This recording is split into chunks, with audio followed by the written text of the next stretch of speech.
လာကုန်ရှိစီစဉ်လဲသူပဲစွန်ငါရဲ့နေကြလာတယ်နှုတ်ချစခွဲငယ်တဲ့သူလည်းဝက်ပလာနဲ့လောကအဖြစ်တွေသူပေးဆက်လာ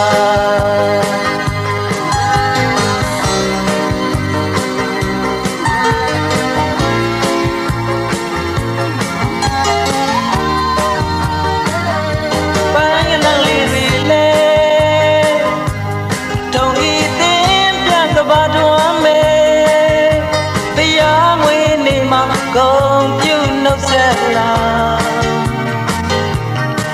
အမောင်ကပါလင်းဆောင်မဲ့ရမရကင်းစေမဲ့လောကသစ်ကိုတဏှာအပြစ်နွန်နဲ့လူတွေမနစ်စေပဲထားခဲ့ကြည့်တွေသူစင်ကြွလာတကယ်ဖရာရဲ့မွေးနေ့ပွဲမှာတန်စင်ချိုလေး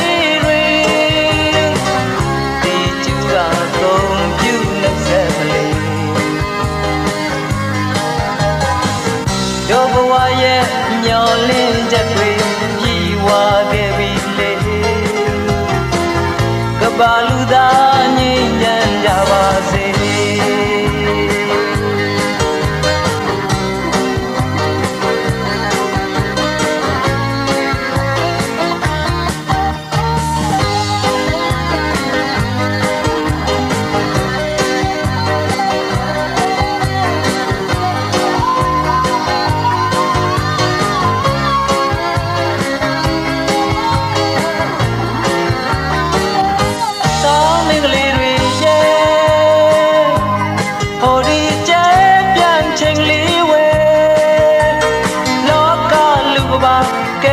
ချရာကြွလာ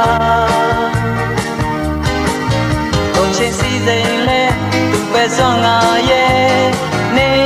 ကြလာတယ်နှုတ်ချစခွဲငယ်တဲ့သူလေးဝက်ပလာနဲ့လောကအပြစ်တွေသူပေးဆက်လာ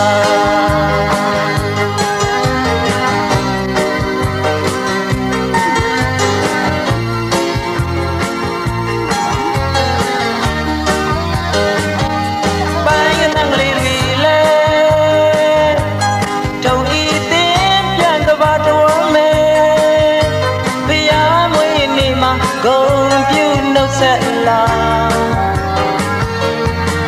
အမောင်ပါလင်းဆောင်မဲ့ရမရကင်းစေမဲ့လောကတစ်ကို